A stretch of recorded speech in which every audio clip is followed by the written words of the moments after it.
Allez messieurs, un petit mot sur la paracha de Shemot qui va inaugurer le deuxième livre de la Torah. Paracha de Shemot, évidemment tout le monde connaît l'histoire, c'est la disparition tout d'abord des tribus avec Yaakov Avinu. Et à partir de ce moment-là, l'esclavage en Égypte va commencer par le roi Pharaon. Et le texte nous dit ainsi, Ve'ele Shemot ben Israël abaim Israïma, voici les noms des enfants d'Israël qui sont descendus en Égypte, qui sont arrivés en Égypte. Si vous prenez les dernières lettres de ces différents mots, ça donne le mot Tehilim. On peut sortir de l'Égypte, de l'exil, parce que l'Égypte représente tous les exils successifs à travers et à partir de la lecture des Tehilim. Dans Shemot, il y a le Tav. Dans Béné Israël, le Yud et Lamed, les dernières lettres des différents mots. Et à Baïm, il y a bien sûr le même. Donc Tehilim, Mitzraïma, il y a le He, Tehilim. Et Rashi nous dit que chez Ardou Israël et Israël, Manam Isparam Kamaayou, lorsqu'ils sont descendus en Égypte, on a voulu voir, compter, si vous voulez, combien étaient-ils. Et Ufishem et Sholim la Kochavim, parce que les bénis Israël sont comparés aux étoiles. Comme les étoiles, c'est quelque chose qui est très cher, chaque juif a une neshama particulière, a une âme particulière, a un côté précieux, si vous voulez, quelque chose qui est admirable. Donc, on leur a donné des noms. Kara Shemot. Shemot, ça veut dire c'est l'essence même. Ça veut dire que, en vérité, les enfants d'Israël, comme on le sait dans le Midrash, vont garder leur nom. Mais les Shemot, voici les noms.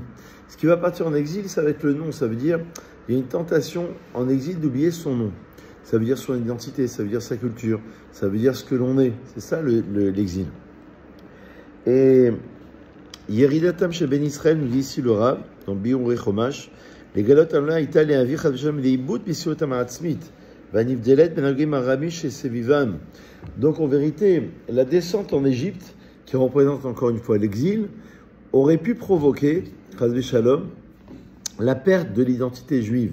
Ce qui nous sépare des nations. Je l'ai souvent expliqué que dans la Gala de Pessah, nous citons un texte au nom du Or HaChaim HaKadosh, on était distingués, Ayum Etsuyanim Sham, les bénis Israël étaient distingués, et le Or HaChaim HaKadosh explique que justement, ce qui fait la force d'Israël, c'est le fait qu'il soit distingué des autres nations. Donc ça, c'est Ve'ele Shemot. Kedelim Noazot, Asa Kadosh Baruch Hu Perolot Elum. Afin d'empêcher ceci, c'est-à-dire le fait que on se laisse assimiler. Dieu, il a provoqué deux actions afin de protéger les enfants d'Israël. C'est quoi les deux actions? C'est l'explication de Rashi d'ailleurs. C'est Manam Isparan, il les a comptés d'une manière générale. Davar Shebe Minyan et non batel. On a un klal dans la halacha, une règle, que quelque chose qui se compte n'est jamais annulé. Vous savez, dans les lois d'annulation dans la cacheroute, vous avez plusieurs principes. Il y a un des principes, c'est celui qui dit que la chose qui est comptée, elle ne peut pas être annulée. Parce que ça montre une chashivut, une importance. C'est-à-dire que si je compte qu'il y a 10 juifs, 11 juifs, 15 juifs, je n'ai pas le droit de compter les juifs, bien sûr. Mais ça veut dire que donner un nombre, c'est aussi lui attribuer une importance. C'est ça ce que veut dire Rashi, selon l'explication du Bioré Chomash.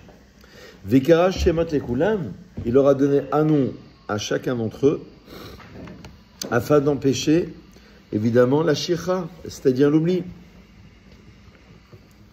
Parce qu'on a une autre règle qui nous dit, celui qui oublie un arbre, alors que cet arbre-là avait un nom connu, ça n'est plus un oubli. Parce que quand tu lui as attribué un nom, eh ben, il peut pas être oublié. Donc c'est ça le début de l'exil égyptien, c'est que l'exil ne peut pas opérer, ne peut pas avoir d'action, si, premièrement, on sait compter, c'est-à-dire on s'est donné de l'importance, et deuxièmement, on s'est donné un nom. Ça veut dire une double importance. Donc, l'individu va garder tout ce qu'il est profondément au sein même du peuple juif. Rachid nous dit que bien que on les a énumérés, on les a comptés les enfants d'Israël lorsqu'ils étaient vivants, Rachid nous dit qu'on va les énumérer lorsqu'ils seront morts. Ok? On parle de qui? Des tribus des enfants d'Israël. On les a déjà énumérés dans le Parashat Vaïgash, Miketz, dans Vaïchi. On a pris connaissance du nom des tribus. Et là, on redonne leur nom dans Shemot. Chavod. C'est compris dans le forfait. Hein. Alors, Chazan Menam Bemitatan, on va pouvoir les compter lorsqu'ils sont morts. Léodia Chibatan, nous dit Rashi, c'est pour nous apprendre combien Hachem les chérit. Ça veut dire que lorsqu'on redonne le même nom, alors qu'on connaissait déjà les noms des tribus des enfants d'Israël, on veut leur donner une importance. Parce que les bénis d'Israël ont été comparés à quoi? Ils ont été comparés à quoi? Aux étoiles. Razak, eh ben tu suis, il y a au moins un qui suit. Shomotsiam, j'ai au moins un dans le groupe. Alors, Shomotsiam, Omarnissam, Bemispar, Obishvotam. C'est-à-dire qu'en vérité, on les a comptés et on leur a donné un nom. C'est marqué Rashi, tout ça c'est Rashi. Amotsi, Bemispar, Sevaam, Lekolam, Shemot Ikra. C'est magnifique dans Alléluia du matin. On dit que Dieu il a donné un nom à chaque étoile. Est-ce que vous imaginez? Combien il y a d'étoiles? Beaucoup, on te dit. La Gemara a dit, je crois qu'il y a 200 milliards d'étoiles, je crois que la Gemara a dit comme ça. Je crois que c'est un compte comme ça, où la Gemara, je crois que c'est dans Brachot à la page 32, où là-bas la Gemara a dit qu'il y a tant de milliers, compris dans tant de milliers, et si tu comptes approximativement, parce qu'on ne peut pas savoir précisément, c'est plusieurs milliards. Certains qui disent 200 milliards. En tous les cas, imagine-toi que les Cholam Shemot Ikra, qu'il a donné un nom à chaque étoile, ça veut dire une fonction. Donner un nom, c'est donner une identité, donner une fonction, une importance. Donc tu ne peux pas t'assimiler en Égypte, en exil, si tu gardes ton nom. D'accord? Alors Rashi, on va voir qu'est-ce qu'il dit Béor et Chomash. Rashi, Medamed ben Israël Kochavim. Rashi, il donne une comparaison des enfants d'Israël avec les étoiles. Shechibatan Udarat Bemsarut Shne Pratim. Donc il y a deux particularités. Sfiratam ou Kriya Bishmotem. Apparemment, il y a deux choses. Il y a le fait qu'il les dénombre, les enfants d'Israël, et il leur donne un nom. C'est pas mal ça comme idée. Alors on va voir qu'est-ce qu'il veut dire. Asfira, mevatet et un écouta, amshutefet echal devrim animnim. Lorsque tu comptes, ça veut dire que tu donnes un point particulier. Chez Biglala enimnim biresef echad, car chez kol echad mehem ubal erer zaha. Ça veut dire que chaque chose, chaque entité est précieuse. Ça veut dire que lorsque tu dénombres un clan, ça veut dire que chaque particularité a son importance. Velo akriya bishmot, alors que donner un nom, donc c'est la deuxième particularité. Madgisha et avdel ben advarim. C'est pas mal. Là, tu vas compter chaque point séparément. Et ensuite, donner un nom, c'est donner une différenciation entre les choses. Chez Biglalo, nitan lechol echad mehem shem nifrad ou miyuchad lo. On va lui donner un nom particulier. Ça veut dire que chaque être, il a une fonction. L'un, il s'appelle Abraham, l'autre, il s'appelle Israël, l'autre, il s'appelle Yaakov. Chaque être va avoir une fonction. Mais au début, on donnait des prénoms. C'est un verre. Hein? Ah ben, non. On donnait des prénoms. Oui. Non, le nom de famille n'existe pas dans la Torah. Oui, non, mais à mon avis, c'est des prénoms. Mais au fur et à mesure, comme il y a beaucoup de gens qui s'appelaient évidemment Abraham ou Israël, il a bien fallu différencier les gens. Donc on a ajouté quelque chose derrière. Oui, ça je suis d'accord. Mais c'est surtout dans la Gemara et tout, c'est surtout le prénom. D'ailleurs, certains qui n'écrivent même pas le nom de famille dans la Ketouba, on l'écrit, il passe par. C'est un minag. Mais ce qui est obligatoire, c'est le prénom.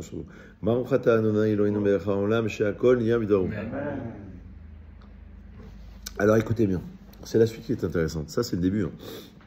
Ça, c'est ce que dit Rashi uniquement. Donc maintenant, on va essayer de développer ce Rashi à travers les enseignements ici du Rabbi dans Biur et Chumash.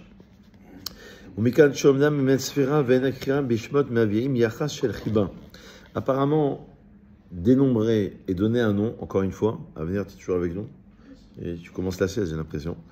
Et bien en vérité, c'est lui donner quelque chose qui embellit, quelque chose qui embellit, de chiba, c'est-à-dire qui chérit. Lorsque tu chéris quelqu'un, Hachem, il chérit les enfants d'Israël, il les aime. Aval chibazo, atzma mitralekel ishtaim. Apparemment, ça se divise en deux temps. Chiba klalit, il y a le fait que Hachem, il aime les enfants d'Israël de manière générale. Anova'ad misad ma'alatam shutev shelkol devrim animnim. Donc ça forme un tout. Donc c'est comme si tu disais la collectivité et la particularité. C'est un peu le klal et le prat, un petit peu. Parce que c'est un mutem bisfira. Tu vas dénombrer, tu vas dire voilà, il est chéri de par toute cette entité. Donc c'est la collectivité. Ok? Il y a aussi une part dans l'individualité. En vérité, cette explication, je m'en rappelle, il avait donné dans Vayakel et Pekoudé. Exactement la même explication.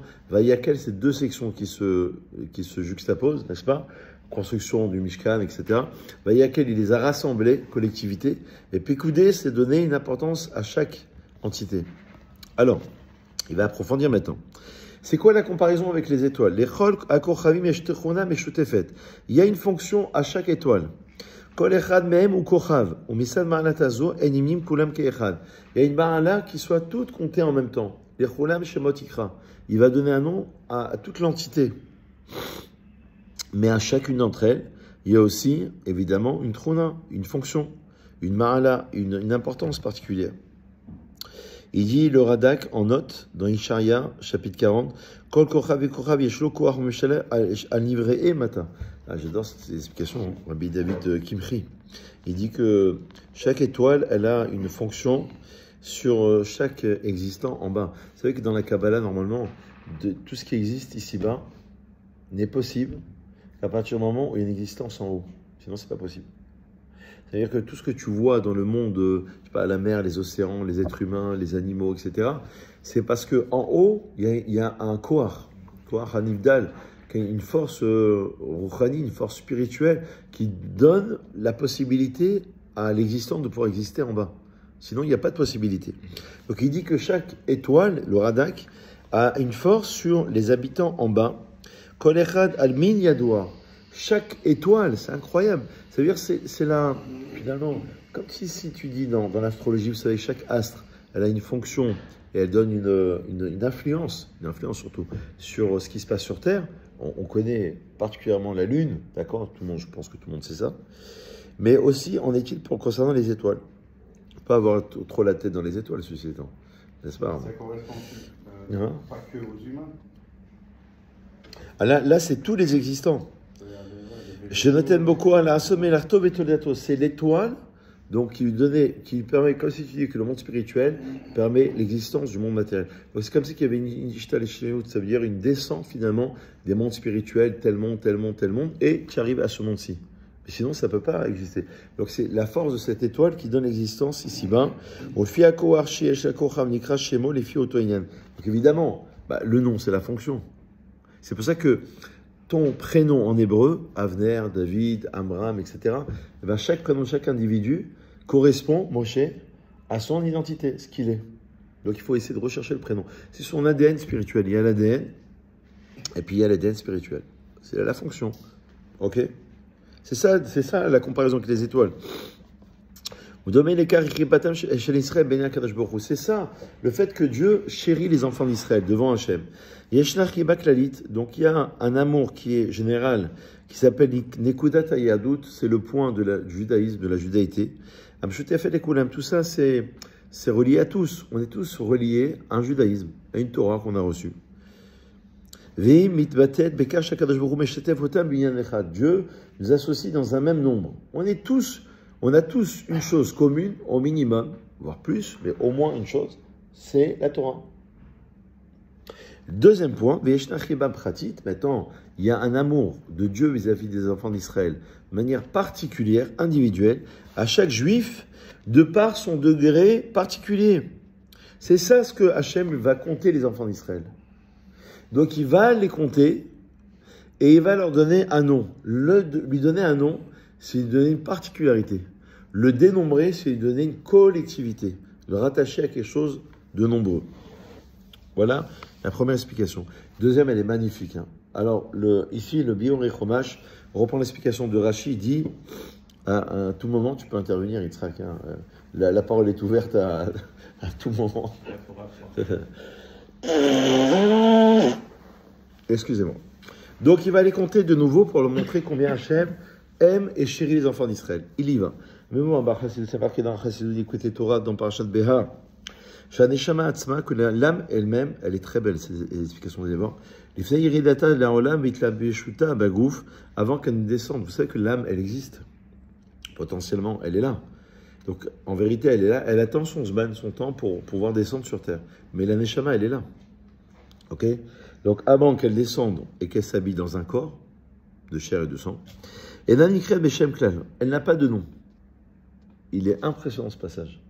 Est-ce que vous me suivez? Dans le Chassid, on comprend que la Neshama, avant qu'elle ne s'habille dans un corps, j'adore cette explication parce que je pense que ça résume toute la Torah. Ça veut dire qu'elle n'a de nom qu'à partir du moment où elle va s'habiller dans un corps.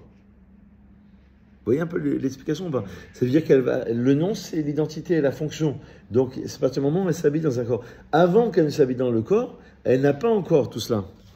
Donc, elle n'a pas de nom. C'est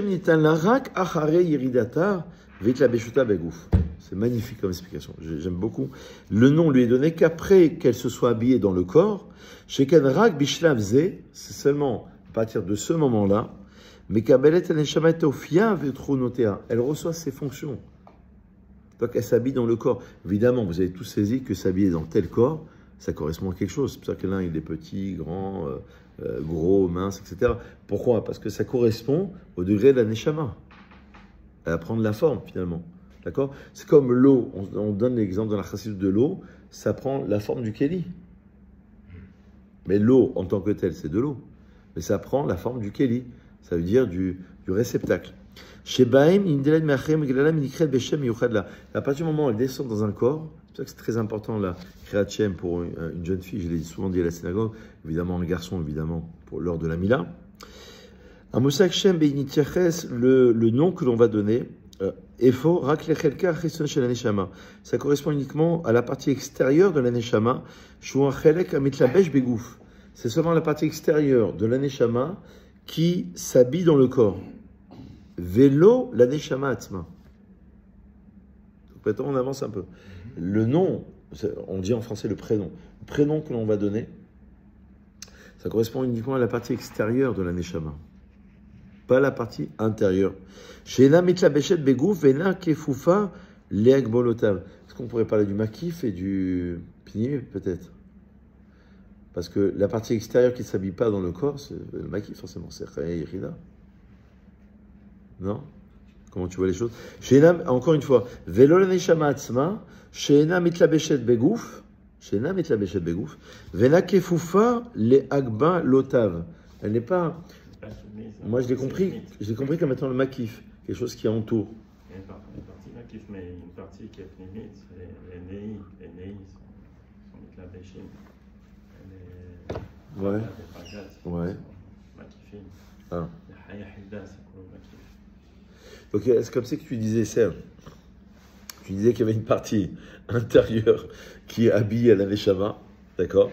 Et ce qui va habiller intérieurement la Neshama, ça, on lui donne un nom. La partie extérieure, il y a une partie. C'est comme s'il y avait des animaux qui nous entouraient, si vous voulez. D'accord? C'est ça qu'on dit dans le Zohar, j'ai lu d'ailleurs dans le Zohar de Parashat Vaïchi, parce qu'on parle de la mort de Yaakov Avinu, et là-bas, le Zohar, il parle pendant de nombreuses pages le départ de la Neshama de ce monde. C'est dans le Zohar de Vaïchi. Et là-bas, il dit que 30 jours avant le décès d'une personne, alors parfois, c'est ce qu'on appelle le ressenti, le vieillard, il va dire, ou l'ancêtre, il va dire, à ce mariage, je ne pense pas que je serai présent. Il ressent, des fois il sait, des fois il ne sait même pas. Parce qu'il y a le Tselem qui s'en va 30 jours avant. Il y a une partie, si vous voulez, de la Neshama qui entoure. Le Tselem, c'est le Lamed du Tselem. C'est le Lamed du Tselem, 30 jours. Il y a 30. Qui est parti déjà, il y a le Lamed. Ouais. Après, il y a le Tzadik. Après, il reste le Tzadik. Ouais. Parce que moi, il me semblait que c'était pas comme ça. Il me semblait que c'était le Lamed des mêmes, c'est 30 et 40, ça correspond aux 7 jours. Parce qu'il y a 7, ça fait 70. Ça, c'est dans le degré du Tzadik, je pense. Ah, d'accord. Il y a 3 dans les 3. Il y a 3 dans les 3. Parce qu'il y a un Inal comme ça. Il y a un Inal comme ça, que 70. Bon, moi, c'est un peu. D'accord. Bon, en tous les cas, est-ce que vous voyez l'idée? L'idée, donc, c'est ce qui s'habille dans le corps, ça porte un nom. Il y a une partie de la Neshama qui englobe, qui entoure, ça porte pas de nom. Ah, écoutez bien, c'est là où il y a le chidouche. Vezohi aramez, belachon akatum, vele shemot ben Israël abayim Israël. Encore une fois, on le retrouve tout ça dans le premier mot du deuxième livre de la Torah. Et voici les noms des enfants d'Israël qui sont arrivés à Baïm Israël, qui arrivent littéralement au présent, qui arrivent en Égypte. On a dit que la fin de ces mots, ça donnait Télim. Parce qu'on peut sortir d'Égypte, de l'exil qu'à partir des Télim. Rak Shemot ben Israël. Chitzinotam shel Neshamot ben Israël. C'est seulement les noms. D'ailleurs, le côté extérieur, qui est parti en Égypte. Yardou le Mitzrayim. Mais la Shon Metzer, c'est ça ce qui a été emprisonné. Il a été mis dans une frontière. La Gbolota chez la Rolamazé, Biklal, chez la Galout Bifrat. Ve'elu Neshamot Israël, Atzmad, Enan Imsaim Bagalut, Ve'enam Kifod le Gbolota. Est-ce que vous voyez l'idée? C'est-à-dire, il y a seulement le nom qui est parti en Égypte, mais les Shemot, les noms. Alors que la Neshama, elle n'est pas partie en Galout. C'est-à-dire qu'il y a une partie de la Neshama que tu peux pas, c'est finalement, et le Neshama chez Natathabite Orahi, cette partie-là, il y a un degré dans la Neshama qui ne peut pas être altéré, qui ne peut pas être, altéré, c'est qui reste pur, qui reste rattaché. Donc c'est que la partie extérieure du Shem, c'est que les Levushim. C'est que les vêtements, ça vient la partie, si vous voulez, extérieure, qui part en exil. Mais la partie intérieure, Neshama, eh ben... Neshama, elle est dans divine. Ouais. Donc, elle n'est pas affectée par l'exil. C'est ça. C'est uniquement les degrés d'individualité de quelqu'un et de grossièreté qui sont en exil. C'est ça. C'est notre attachement à l'ego de ce monde qui sont dans l'intériorité. C'est ça. Dans l'intériorité, il n'y a pas d'exil. C'est-à-dire la Neshama, d'un point de vue intérieur, l'âme, elle est rattachée à la source divine constamment. Elle est en connexion Wi-Fi constamment. Après, extérieurement, tu l'entends pas. Ouais. Oui, on le voit à chaque soir. On se détache, si on peut dire, de la Neshama, puisqu'il y a un fil qui relie. Ouais. Et après, le lendemain, quand on sort, on fait le Bodéani, et donc la Neshama revient. C'est ça. Revient à l'intérieur du corps. Ouais. En tout cas, il y a une partie d'âme qui reste rattachée. Donc c'est seulement ici ce qui veut dire, mais les Shamot, c'est seulement les noms, c'est l'extériorité qui est partie en exil et pas l'intériorité. Vous avez encore 5 minutes, comme ça je conclue sur ça. 3 minutes. Waouh. Vous êtes précis là, c'est trop précis pour moi. Alors, Et Yaakov, Isheveto Baou. Il est venu avec Yaakov, chaque homme avec sa maison. Ils sont arrivés. Ah, écoutez bien. Et Yaakov, avec Yaakov. Et Yaakov. Comme c'est qu'on traduisait, on ne peut pas le traduire, mais dans l'idée, avec Yaakov, chaque homme est venu avec sa maison. D'accord? Et Yaakov, Mashmar Sharika ou Yaakov. Apparemment, l'essentiel, c'est Yaakov. Velo Banav, ou Benemish Pachetehem, Emrak Tefilimlo. Apparemment, sa femme, ses enfants, ils sont secondaires par rapport à l'aide suprême, Yaakov. C'est eux qui sont arrivés en Égypte. Hein. On se rappelle que c'est eux, les premiers. Alors que dans Parashat Vaïgash, il dit que c'est marqué Beleshemot Ben Israël Abba Misraïma, Yaakov ou Banav. Yaakov et ses enfants. Apparemment, c'est les deux. Donc, dans Parashat Vaïgash, on met l'accent sur les deux entités Yaakov avec ses enfants. Dans Parashat Shemot, on dit l'essentiel, c'est Yaakov. Alors, il faudrait savoir. Il dit, voilà la différence pour le dire rapidement.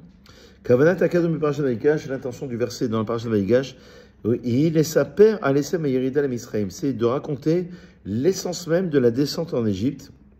Donc là, il n'y a pas de différence entre Yaakov et ses enfants. On raconte comment ils sont arrivés en Égypte, comment ça se passe. Alors que ici, dans Shemot, le but n'est pas, c'est pour ça qu'il faut toujours se remettre dans le contexte. Le but ici n'est pas de raconter l'essence même de la descente en Égypte, parce qu'on le savait déjà. On le sait déjà des dernières sections de Bereshit. Comment ils sont arrivés en Égypte et pourquoi? La Gemara dans Shamat qu'on avait cité, page 10, c'est à cause de la jalousie des frères de Yaakov, des frères de Yosef vis-à-vis de Yosef, etc., etc. Donc on le savait pourquoi. Mais donc l'intention du verset ici, Kedelamrish et Gedilatan veit atzmutam ameira sheben Israël et Misraïm, pour nous faire comprendre, nous faire toucher du doigt, si vous voulez, comment les enfants d'Israël vont grandir en Égypte, parce que c'est marqué plus loin, on venait Israël par où va Ishretsu, les Israël se sont multipliés. Beshivim nefesh bilvad le'am gadol. Donc de 70 âmes, ils sont passés à un grand peuple. Donc ici, on veut te mettre l'accent sur le fait de savoir comment les Ben Israël sont passés d'une petite nation, un petit nombre de personnes, 70 personnes, à un grand peuple. Ça, c'était le plus important. Et enfin, la dernière explication, je conclurai sur ça. Vayamot, Yosef est mort, et tous ses frères, toute la génération. Là, pourquoi on nous parle de cela, alors que ça a déjà été dit dans Parashat Vaïchi? C'est marqué dans le verset, vous savez que la Torah ne se répète pas, et si ce n'est pour nous apprendre un chidouche, même une lettre dans la Torah. Et là, on répète tout inversé, normal. On le sait déjà, puisque à la fin de Vaïchi, c'est marqué que Yosef est mort. Et là, on te redit, Vayamot Yosef vechol echav, vechol adoraou. Qu'est-ce qu'il vient nous enseigner? Alors ici, évidemment, il nous dit, il ne vient pas nous enseigner uniquement la ptira de Yosef, et là, les moutaches et la shparato chez Yosef et Misraïm. Ça, j'adore. S'il vient nous apprendre, vous savez que le tzaddik, c'est le rayon de soleil d'une nation. Quand le tzaddik disparaît, pourquoi tu pleures? La Gemara, elle dit que c'est aussi grave que la destruction du Beth Amikdash. Quand le tzaddik part. Pourquoi tu pleures? C'est le tzaddik qui rejoint le Gan Eden, tant mieux. Il va grandir. Parce que toi, tu perds. La hashpa, le Zohar Kadosh, il dit dans Parashat Vaïchi, mais c'est connu comme idée, c'est que la hashpa a toute l'influence qu'on a dans la société, c'est grâce au tzaddik. Et toute l'influence qu'on a dans une nation étrangère d'Israël, c'est grâce au peuple juif. Où il y a la hashpa, l'influence qui descend à travers le peuple juif. Et le tzaddik, c'est le yesod olam. Donc, c'est celui à travers lequel il va y avoir un canal qui va passer. Donc, quand Yosef disparaît, c'est ça ce qu'on veut te dire. C'est que toute cette influence divine, elle disparaît avec. Et avec la mort, évidemment, de toute cette génération, de tous ses frères. Gam le'achar petirato chez Yosef, mais même après la ptira de Yosef. Du moment que les contemporains étaient là, il restait quelque chose. Yosef avait disparu, mais les contemporains étaient là. Il restait encore une hashpa'a, même si le tzaddik était parti. Tout le monde se souvenait de Yosef et de sa manière de se comporter. Et donc, ça se faisait remarquer en Égypte. Ok? Et c'est seulement lorsque tout le monde a disparu, ils sont tous morts, tous ses frères, toutes ces générations, on a oublié le souvenir de Yosef, et c'est là où, justement, l'exil a pu commencer. Donc peut-être que, pour rester sur une note positive, il faut inverser le rôle pour sortir de l'exil, pour arriver à la Géoula, ce qu'on peut dire en conclusion, à la rédemption, à la délivrance, c'est d'inverser le rôle, c'est de se souvenir de son nom, c'est de se souvenir du tzaddik, c'est de rattacher un tzaddik, pour essayer justement de pouvoir s'extirper de l'exil et arriver à une rédemption. Baruch Adonai Le'olam, amen.